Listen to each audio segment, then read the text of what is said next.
Pozdravljeni.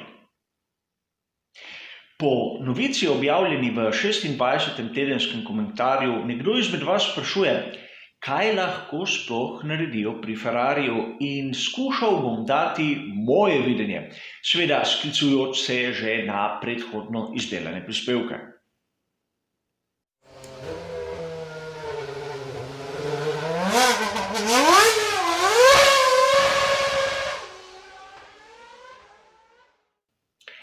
Na mnoga vprašanja, katero je postavil sledilec kanala Badgersoy, sem že odgovoril v enem izmed starejših prispevkov. Ta je dosegljiv na tisti bližnjici, katero dobite kot ponavadi v opisu, in odgovarja, od kje izhaja kriza v skuderiji Ferrari in kako je moje videnje o možni rešitvi. Seveda od takrat do danes se ni spremenilo mnogo in mislim, da bi bilo brez veze ponavljati že povedana dejstva. A kljub vsemu nisem odgovoril na vse tiste pobude, katere mi je postavil gledalec.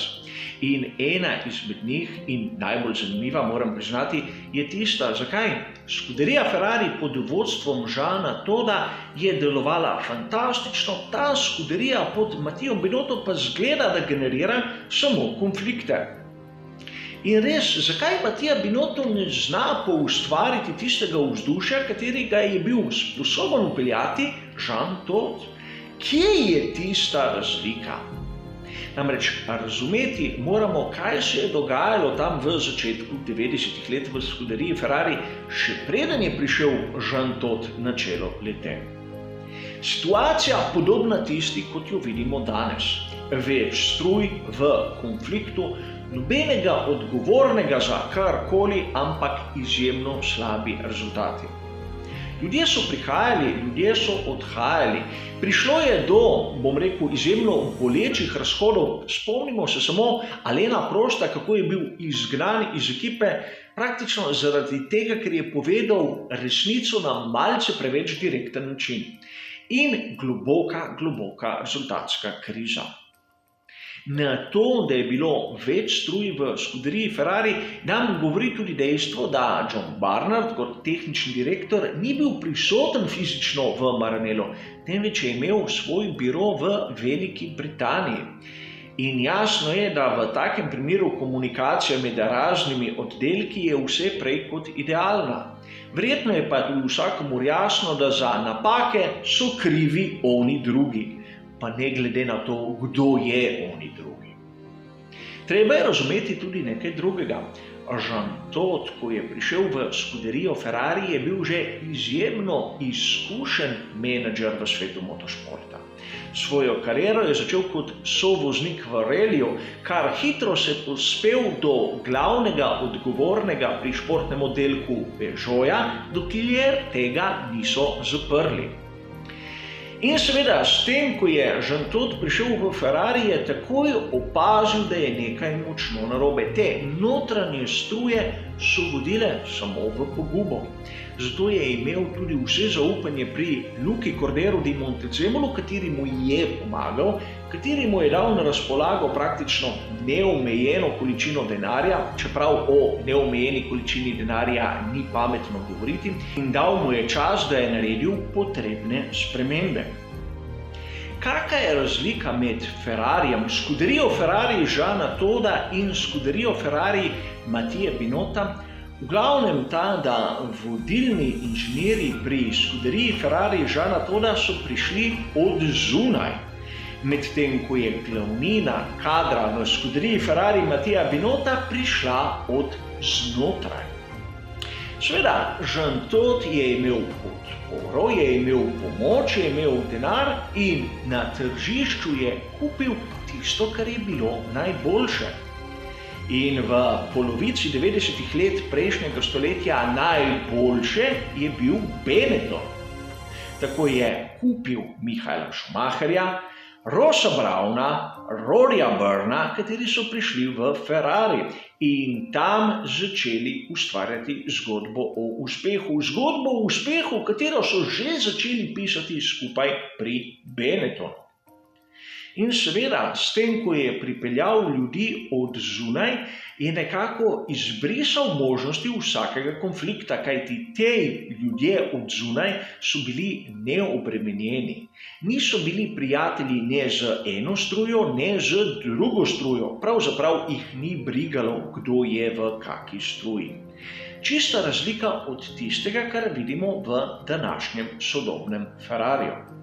Seveda, zraven tega jedra, katerega je ustvaril Jean Todt, so se priključili mnogi drugi, kateri so že prihajali iz jedra Scuderie Ferrari, ampak so razumeli, da je prava pot tista, katero je vodil Jean Todt. In tu moramo na primer omeniti Alda Costo, kateri se je izkazal kot eden izmed najboljših inženirjev in aerodinamikov v zadnjem obdobju. Kako bi pozabili na Stefana Domenicalija, kateri je postal naslednik Jeana Todda in sedaj bo vodilni pri Liberty Media za Formulo 1. In še bi lahko našteval. Seveda, Jean Todt je tudi razumel svojo vlogo. Ni bil samo vodja Scuderie Ferrari, temveč je bil neke vrste strelovod. Namreč za vse, kar je bilo narobe, je bil kriv on predvsem pred zahtevnim tiskom, zahtevnimi novinarji, zahtevno javnostjo. Ni izpostavljal svojih podrejenih in je bil edini člen med Scuderijo Ferrari in zunanjim svetom.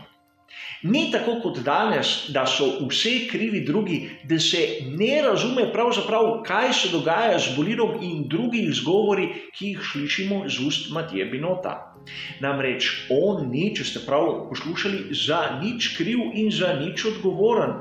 Njegov predhodnik, daljni predhodnik, Jean Todt, je bil kriv za vse, tudi za tisto, za kar ni bil kriv, a to je bila njegova funkcija.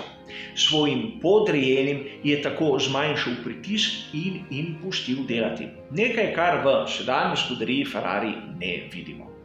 Če se spomnimo, pred časom smo slišali, kako so spremenili strukturo v Scuderiji Ferrari iz tiste horizontalne v vertikalno, a ljudje so ostali isti.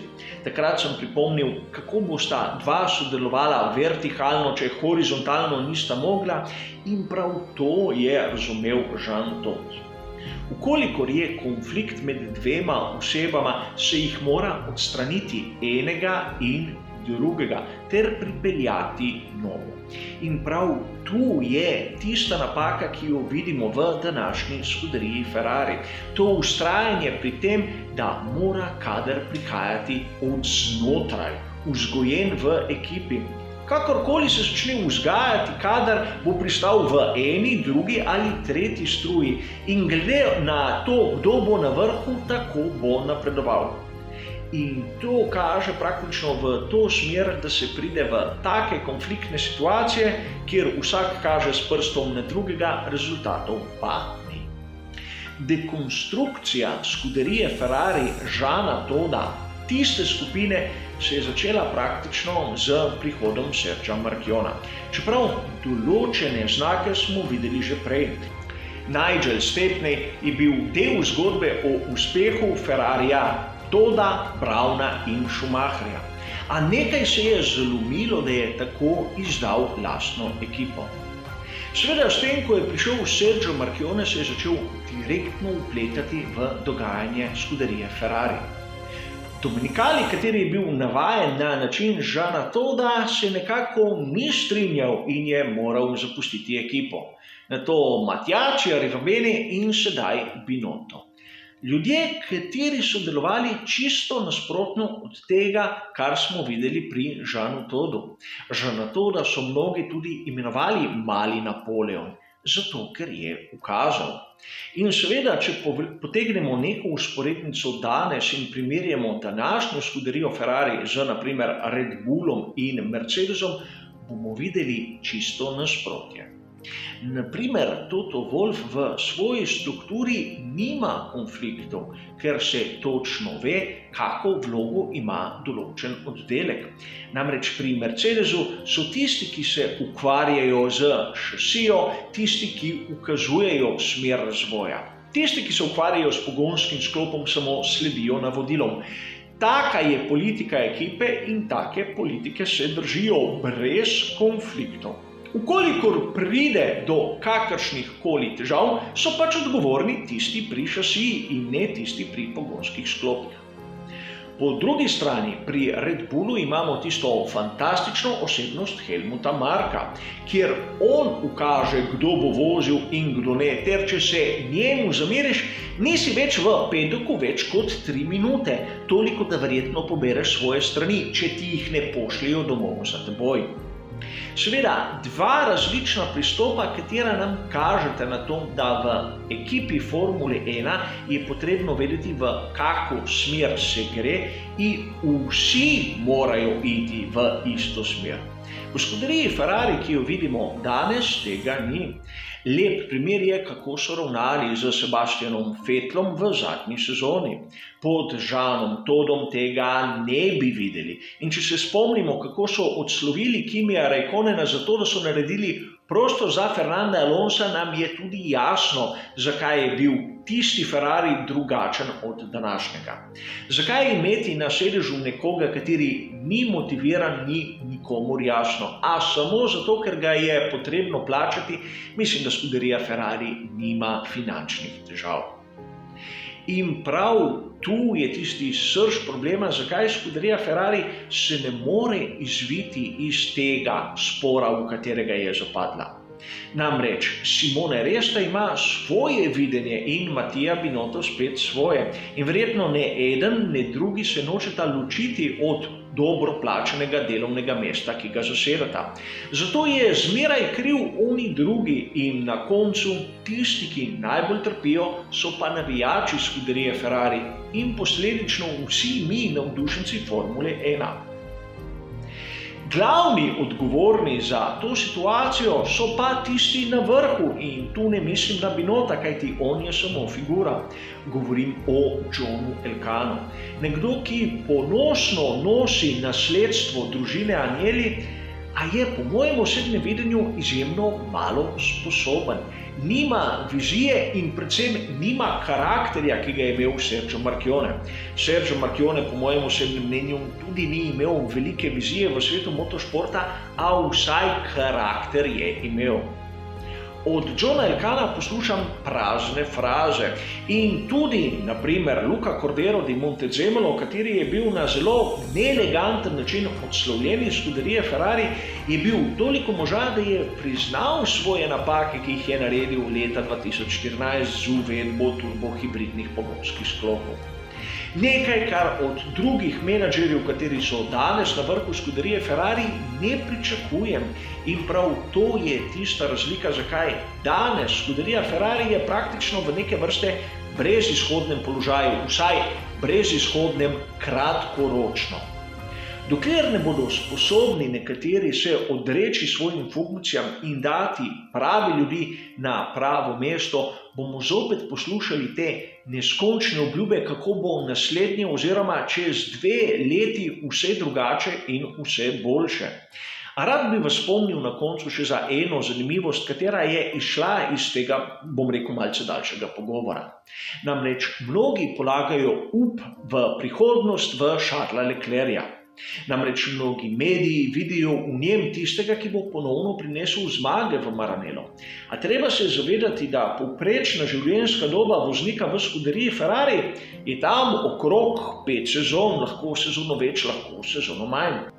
In če pogledamo, da sezona 2020 je druga sezona v skuderiji Ferrari za Charlesa Leclerca, da sezona 2021 verjetno ne bo tista zmagovalna sezona, mu ostaneta reči piši 2 sezoni, da se dokaže, ukolikor želi postati svetovni prvak s Ferrarijem, seveda. Ukolikor mu to ne bo uspelo, bodo prišli na vrsto drugi. Kajti zgleda, da si nekateri ohranjajo delovna mesta tako, da polagajo upe na prihodnost. In ko je nek up izrabljen, dobijo pač drugega. Poglejmo samo, kako nekateri blizu skuderije Ferrari nekako porivajo naprej Mika Schumacherja, samo da bodo imeli v prihodnosti verjetno tudi nek izgovor, ukoliko Leclercu ne bodo uspeli. Tako kot so odslovili Sebastiana Vettela, se da zgoditi, da bo se ista zgodba ponovila z Leclercem, če ne bo postal svetovni prvak. A kot smo videli pri Kimiju Raikkonenu, tudi to ni dovolj. Seveda kompleksen problem, o katerem bomo še govorili verjetno v prihodnosti, a mislim, da te določene razlike smo morali izpostaviti.